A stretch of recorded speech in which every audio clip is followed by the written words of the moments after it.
Sois honnête 2 minutes. Tu as lancé ton e-commerce, tu fais quelques ventes par-ci par-là, mais à la fin du mois, tu ne dépasses jamais les 400 000 francs CFA. Pire, tu as l'impression de travailler soit pour Facebook, soit pour tes livreurs. Oui, on a tous eu ce sentiment-là, c'est juste énervant. Mais le problème, ce n'est pas le marché, ce n'est pas tes pubs. Non, c'est juste que tu fais 4 erreurs brutales qui te font stagner, qui brident littéralement ton business. Aujourd'hui, on arrête de jouer. Je vais te dire exactement ce qui te bloque au niveau amateur et là, tu vas passer un autre cap. Alors, reste bien jusqu'à la fin car le 4e erreur, c'est vraiment celle qui te freine le plus. Mais avant de commencer, je vais te demander de t'abonner et d'appuyer sur la cloche de notification pour faire partie de cette aventure. Dans cette chaîne, je partage énormément de valeurs en rapport avec le e-commerce, mais aussi le mindset. Du coup, si ça t'intéresse, abonne-toi. Et pour les autres qui se sont abonnés, je vous remercie énormément car j'ai remarqué que la chaîne grandit de plus en plus. Ça fait très plaisir. Ça montre que notre travail vous plaît. Et les gars, si vous voulez scaler votre business, passer à un autre level, comme je vous ai dit, mon pack de 42 produits gagnants adaptés à l'Afrique avec des fournisseurs vérifiés, mais aussi des angles marketing bien définis est encore disponible. Le lien se trouve dans la description. Donc, va en profiter et passe à un autre level avec ton e-commerce. Première erreur, c'est ce que j'appelle le sourcing boutique du coin.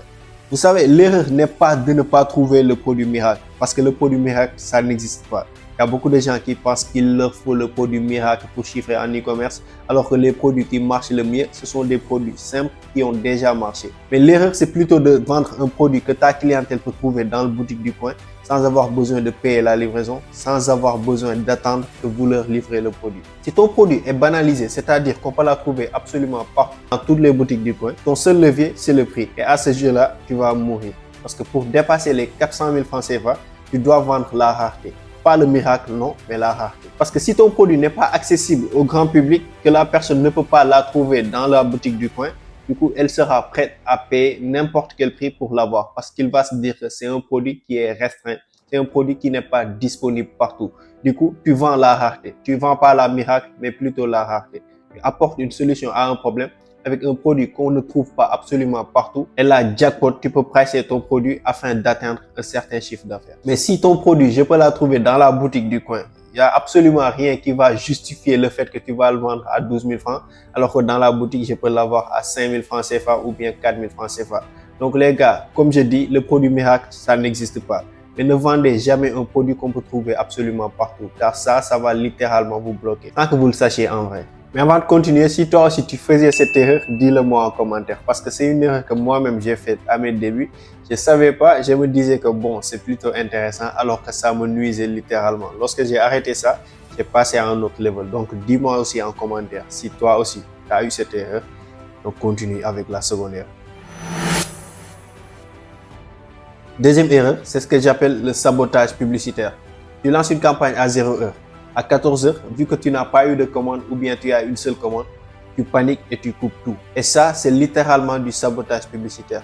L'algorithme de Facebook a besoin de 3 jours minimum pour comprendre qui veut ton produit et trouver tes clients. Mais si toi, tu as lancé ta campagne et vu qu'il y a l'argent qui part, parce qu'il n'y a personne qui aime voir son argent partir sans pour autant avoir de retour sur investissement, tu paniques et tu te dis waouh, là c'est chaud. Et là, tu coupes littéralement ta campagne.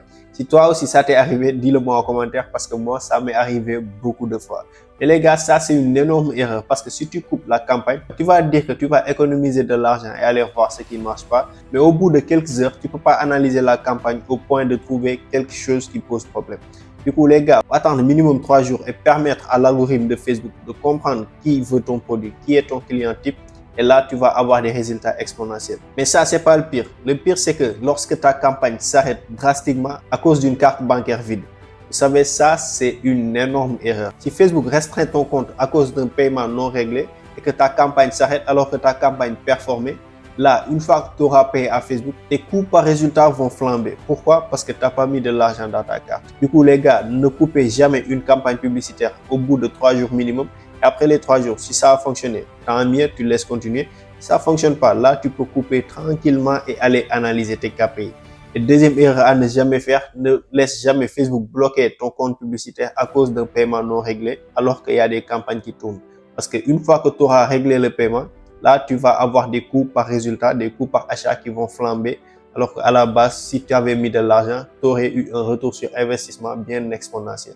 Donc les gars, méditez là-dessus et ne faites jamais ces erreurs-là. Encore une fois, si toi aussi tu as vécu cette erreur, dis-le moi en commentaire. On fait une pause avant de continuer. Va vérifier si tu as bien caressé le bouton like, les gars, si ce n'est pas encore fait. Et aussi, abonnez-vous pour ne manquer aucune de nos prochaines vidéos. Troisième erreur, c'est ce que j'appelle la prison du 4$, 5$ par jour. Bon, on va imaginer un scénario. Tu as un produit, tu lances une campagne de 4$ par jour, tu fais 3 ventes, 4 ventes par jour. Au bout de quelques mois, tu vois que ça marche bien, ça marche même très bien. Mais mon gars, on va discuter entre nous. Qu'est-ce qui t'empêche de scaler, soit verticalement, soit horizontalement? Parce que tu vas te dire que oui, mais si j'augmente le budget et que ça ne marche pas, mais on va se dire la vérité. Tu ne vas jamais atteindre un certain seuil de chiffre d'affaires en dépensant 4$, 5$ par jour. Parce qu'il faut savoir que nous, on joue sur la masse. Plus on touche de personnes, plus on a la potentialité de vendre à plus de personnes. C'est mathématique, mais si tu te limites à 4$, alors que tu sais que ton produit fonctionne très bien, là, tu gâches vraiment ton potentiel parce que tu pourrais aller chercher d'autres résultats exponentiels. Donc, mon gars, une fois que tu as un produit qui cartonne, tu as confirmé que ce produit est un produit gagnant, que ça fonctionne réellement, passe à un autre level, fais du scaling et là, tu vas atteindre d'autres chiffres. Mais si tu te limites à un seul budget de 4$, 5$ par jour, crois-moi, tu vas juste rester au même level, le level des amateurs. Donc, la prochaine fois que tu as un produit qui fonctionne, tu vois que les résultats sont top, tu as un bon CPA.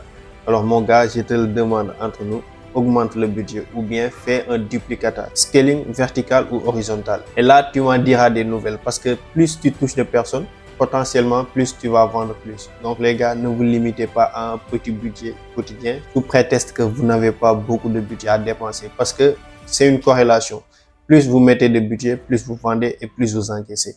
C'est mathématique. Alors, quatrième erreur, celle qui fait le plus mal, c'est ce que j'appelle la gestion aveugle.